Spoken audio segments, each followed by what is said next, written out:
Hello students, देखो capacitor chapter में question number 9 है। पहले हम कैपेसिटर के कॉम्बिनेशन पर जो क्वेश्चन समझाने जा रहे हैं, तो हम स्टार्ट किए हैं सिंपल प्रॉब्लम से, ठीक है। और जब सिंपल प्रॉब्लम सॉल्व करना सीख जाओगे तो डिफिकल्ट प्रॉब्लम में कठिनाई कम होगी। क्लियर? तो चलो देखो इस क्वेश्चन में क्या कह रहा है। Take C1 is equal to 4.0 microfarad, C2 is equal to 6.0 microfarad. Calculate the equivalent capacitance. यानी यहां पर ए बी टू क्वेश्चंस हैं, मतलब एक ही क्वेश्चन में टू क्वेश्चंस हैं। अब दोनों में जो है इक्विवेलेंट कैपेसिटेंस फाइंड आउट करना है। ठीक, तो सबसे पहले हम ए को सोल्व करेंगे। ठीक है, तो ए को जब सोल्व करेंगे तो देखो अब इसका ट्रिक समझो। इसमें यहां पर एक लाइन खींचा हुआ है, इसका मतलब क्या हुआ यार। तुम अब इन दोनों को सीरीज में लोगे कि पैरेलल में लोगे, फिर इन दोनों को किस तरह से बिहेव करोगे, फिर ऐसे ऊपर नीचे किस तरह से बिहेव करोगे, तो यही तो समझना है ट्रिक आपको। और जब समझ जाइएगा तो डिफिकल्ट प्रॉब्लम भी इजिली सॉल्व हो जाएगा। तो देखो जब इस तरह का सिचुएशन हो, एक रड बीच में लगा हुआ हो, यानी एक लाइन खींचा हुआ हो, समझ गए, तो आप समझिएगा कि इस पॉइंट का जो पोटेंशियल होगा वह इस पॉइंट के पोटेंशियल के इक्वल होगा। बात समझ गए? जब बीच में लाइन उस तरह से खींचा गया होगा क्वेश्चन में, तो आपको समझना होगा कि यहाँ का जो पोटेंशियल होगा और यहाँ का पोटेंशियल दोनों सेम होगा।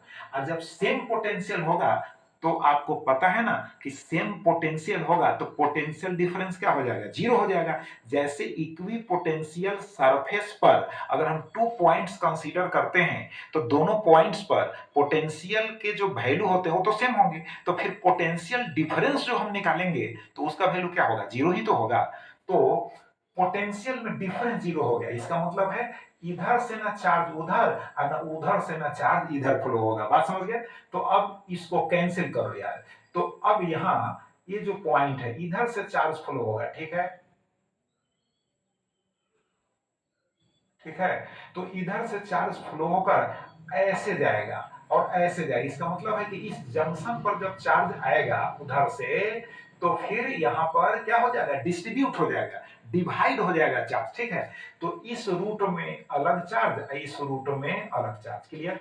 अब देखो बीच वाला जो है पाथ को कंसीडर ही नहीं करना है। बात समझ गए ना? क्योंकि हम अभी जस्ट समझाए हैं कि यहाँ का पोटेंशियल यहाँ का पोटेंशियल जो सेम होगा। बात समझ गए? तो अब ये दोनों जो C1 है सीरीज में होंगे। क्लियर हो गया? ये नीचे वाले ब्रांच में जो दोनों C2 हैं ये भी सीरीज में होंगे, तो पहले इनका है ना इक्विवेलेंट निकाल लो। तो उनका जब निकालोगे तो 1/CS is equal to 1/C1 अब प्लस होगा 1/C1, तो this is equal to C1 का वैल्यू 4 है, तो 1/4 अब प्लस होगा 1/4, तो दिस इज इक्वल टू हो जाएगा 2/4, तो इज इक्वल टू हो जाएगा 1/2। तो देयरफॉर इसको टर्न कर दो तो CS बराबर 2 यानी 1/2 है, तो CS 1/CS ना है जी, तो CS बराबर क्या हो जाएगा 2 माइक्रो फैराड। चूंकि माइक्रो लगा हुआ है सब में तो माइक्रो फैराड हो गया।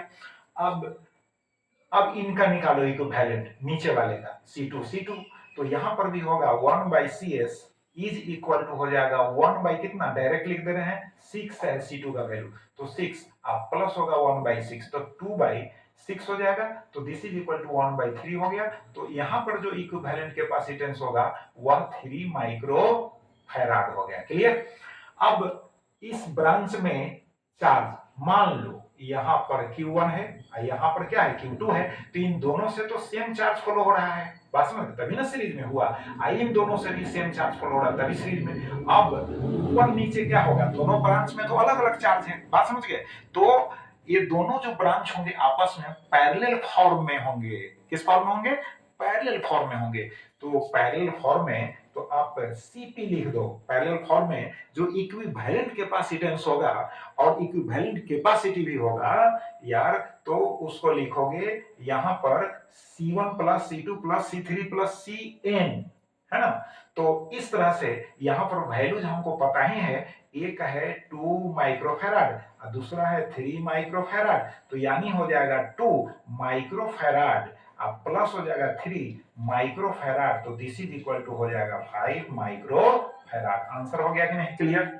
अब समझ में आ गया होगा। अब चलो नेक्स्ट जो बी है उसको देखते हैं। तो बी में क्या कहता है, देखो बी में कहता है यहां पर, सॉरी इसमें भी इस तरह से दिया हुआ है, यहां पर इसमें भी दिया हुआ है, छूट गया है, समझ गए? इसमें भी दिया हुआ इस तरह का है फिगर। अब इस तरह का फिगर है तो देखो इसमें यहां भी पोटेंशियल जो होगा, यहाँ का पोटेंशियल इस फिगर में देखो सेम होगा, और जब यहाँ का पोटेंशियल इस पोटेंशियल के सेम होगा तो फिर इधर से ना चार्ज इधर और ना इधर से चार्ज इधर, तो इसको कैंसिल समझो, तो फिर ये दोनों जो होंगे सीरीज में होंगे और ये दोनों भी सीरीज में होंगे। उसी प्रकार से देखो लाइन खींचा हुआ है तो यहाँ का पोटेंशियल और यहाँ का पोटेंशियल क्या हो जाएगा, दोनों सेम हो जाएगा।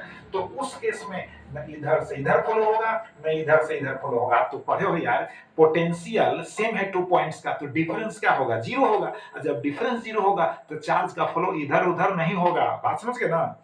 तो अब देखो C1 C1 सीरीज में तो अभी निकाले ही हैं हम, C1 C1 सीरीज में तो कितना आया है 2।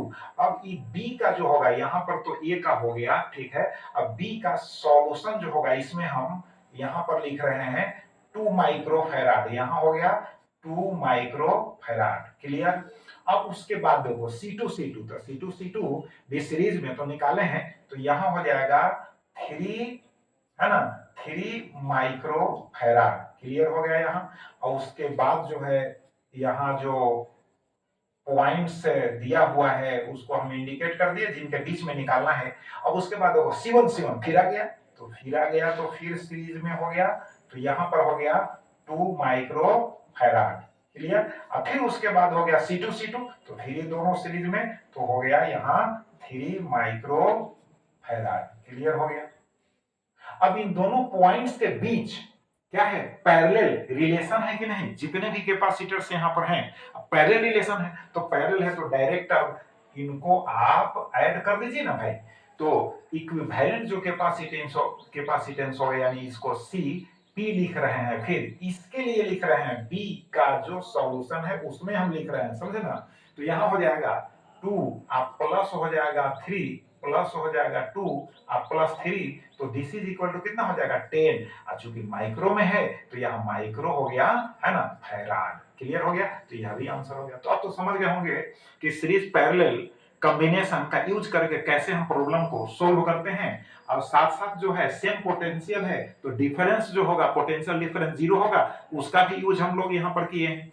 तो चलो भाई अब रिवाइज करो, फिर डिफिकल्ट क्वेश्चन हम देखेंगे नेक्स्ट वीडियो में। Thank you.